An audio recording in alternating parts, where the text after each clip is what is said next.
ऋग्वेद नासदीय सूक्त 10:129 के अनुसार सृष्टि के आदि काल में न सत था न असत्य, न वायु था न आकाश, न मृत्यु थी और न अमरता, न रात थी न दिन। उस समय केवल एक वही था जो वायु रहित स्थिति में भी अपनी शक्ति से सांस ले रहा था। उसके अतिरिक्त कुछ नहीं था। जो जन्मा है वह मरेगा। पेड़ पौधे प्राणी मनुष्य पितर और देवताओं की भी आयु निश्चित है। उसी तरह समुच्च ब्रह्मांड की भी आयु निश्चित है। इस धरती पर सूर्य चंद्र सभी की आयु निश्चित है। आयु के इस चक्र को समझने वाले समझते हैं कि प्रलय क्या है। प्रलय भी जन्म और मृत्यु और पुनः जन्म की एक प्रक्रिया है। जन्म एक सर्जन है तो मृत्यु एक प्रलय। हमारी पृथ्वी हमेशा से ही ऐसी नहीं रही है। इस पर कई बार विनाश की प्रक्रिया होती रहती है और आगे भी होती रहेगी। पृथ्वी पर प्रलय कब होगी इसका वर्णन हमें शास्त्रों में मिलता है। नमस्कार दोस्तों, स्वागत है आप सभी का आपके अपने YouTube चैनल रहस्य की दुनिया पर एक और इंटरेस्टिंग वीडियो के साथ में। और दोस्तों, चैनल पर न्यू आए हो तो प्लीज चैनल को सब्सक्राइब करके घंटी वाला बेल आइकन भी दबा दे ताकि न्यू वीडियो का नोटिफिकेशन आप तक सबसे पहले पहुंच सके। तो चलिए दोस्तों, बिना टाइम को वेस्ट किए वीडियो में आगे बढ़ते हैं। प्रलय का अर्थ होता है संसार का अपने मूल कारण प्रकृति में सर्वथा लीन हो जाना। पल प्रतिपल प्रलय होती रहती है, किंतु जब महाप्रलय होती है तो संपूर्ण ब्रह्मांड वायु की शक्ति में एक ही जगह खिंचाकर एकत्रित होकर भस्मीभूत हो जाता है। तब प्रकृति अणु वाली हो जाती है, अर्थात सूक्ष्मति सूक्ष्म अणु रूप में बदल जाती है, अर्थात संपूर्ण ब्रह्मांड भस्म होकर पुनः पूर्व की अवस्था में हो जाता है। जबकि सिर्फ ईश्वर ही विद्यमान रह जाते हैं। न ग्रह होते, न नक्षत्र, न अग्नि, न जल, न वायु, न आकाश और न जीवन। अनंत काल के बाद पुनः सृष्टि प्रारंभ होती है।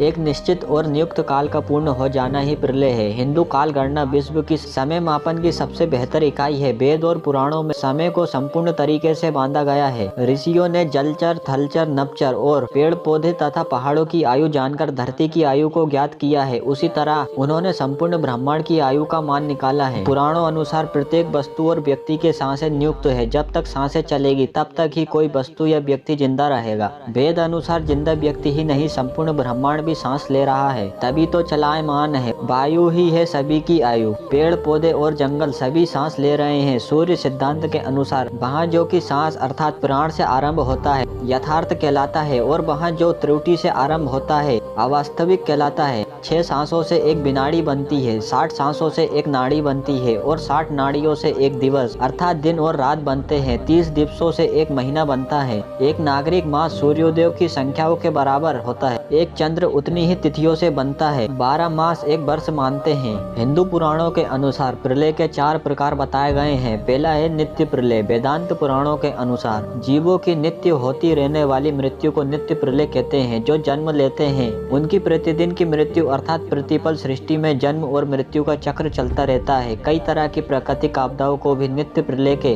अंतर्गत रखा जाता है। यहाँ छोटी मोटी जल प्रलय भी हो सकती है और तूफान भी प्रत्येक मौसम या ऋतु के बदलाव के वक्त यहाँ प्रलय होती रहती है। व्यक्ति के भीतर भी नित्य प्रलय चलती रहती है। इस वक्त धरती और ब्रह्मांड में भी प्रति सेकंड नित्य प्रलय जारी है। दूसरा है आत्यंतिक प्रलय। आत्यंतिक प्रलय योगी जनों के ज्ञान के द्वारा ब्रह्म में लीन हो जाने को कहते हैं, अर्थात मोक्ष प्राप्त कर उत्पत्ति और प्रलय के चक्र से बाहर निकल जाना ही आत्यंतिक प्रलय है। मृत्यु से बढ़कर मोक्ष है। तीसरा है नैमित्तिक प्रलय। वेदांत के अनुसार प्रत्येक कल्प के अंत में होने वाला तीनों लोकों का क्षय या पूर्ण विनाश हो जाना नैमित्तिक प्रलय कहलाता है। पुराणों के अनुसार जब ब्रह्मा का एक दिन समाप्त होता है तब विश्व का नाश हो जाता है। एक कल्प को ब्रह्मा का एक दिन माना जाता है। इसी प्रलय में धरती या अन्य ग्रहों से जीवन नष्ट हो जाता है। नैमित्तिक प्रलय काल के दौरान कल्प के अंत में आकाश से सूर्य की आग बरसती है। इनकी भयंकर तपन से संपूर्ण जल राशि सूख जाती है। समस्त जगत जलकर नष्ट हो जाता है। इसके बाद संवर्तक नाम का मेघ अन्य मेघों के साथ 100 वर्ष तक बरसता है। वायु अत्यंत तेज गति से 100 वर्ष तक चलती रहती है। इसके बाद धीरे धीरे सब कुछ शांत होने लगता है। तब फिर से जीवन की शुरुआत होती है। चौथा है प्राकृत प्रलय। ब्रह्मांड के सभी भूखंड या ब्रह्मांड का मिट जाना या नष्ट हो जाना या भस्म रूप हो जाना प्राकृत प्रलय कहलाता है। वेदांत और पुराणों के अनुसार प्राकृत प्रलय अर्थात प्रलय का वहाँ उग्र रूप जिसमें तीनों लोकों सहित महत्व अर्थात प्रकृति के पहले और मूल विकार तक का विनाश हो जाता है और प्रकृति भी ब्रह्म में लीन हो जाती है, अर्थात संपूर्ण ब्रह्मांड शून्य अवस्था में हो जाता है। न जल होता है, न वायु, न अग्नि होती है और न आकाश और न अन्य कोई, सिर्फ अंधकार रह जाता है। पुराणों के अनुसार प्राकृतिक प्रलय ब्रह्मा के 100 वर्ष बीत जाने पर अर्थात ब्रह्मा की आयु पूर्ण होती है, सब जल में लीन हो जाता है, कुछ भी शेष नहीं रहता। जीवों को आधार देने वाली ये धरती भी उस आघात जल राशि में डूबकर जल रूप हो जाती है। उस समय जल अग्नि में, अग्नि वायु में, वायु आकाश में और आकाश महतत्व में प्रवेश हो जाता है। महतत्व प्रकृति में, प्रकृति पुरुष में लिंग हो जाती है। उस वक्त चारों प्रलयों में से नैमित्तिक एवं प्राकृतिक महाप्रलय ब्रह्मांडों से संबंधित है तथा शेष दो पहले देवदाइयों से संबंधित है। जब चौथा प्रलय प्राकृत प्रलय होता है तब प्रकृति उस ईश्वर में लीन हो जाती है, अर्थात संपूर्ण ब्रह्मांड भस्म होकर पुनः पूर्व की अवस्था में हो जाता है, जबकि सिर्फ ईश्वर ही विद्यमान रहते हैं। न ग्रह होते हैं, न नक्षत्र, न अग्नि, न जल, न वायु, न आकाश, न जीवन। अनंत काल के बाद पुनः सृष्टि प्रारंभ होती है। तो दोस्तों आज के लिए बस इतना ही, मिलते हैं फिर नेक्स्ट वीडियो में। यदि वीडियो अच्छी लगी हो तो प्लीज वीडियो को लाइक करना, चैनल को सब्सक्राइब करना।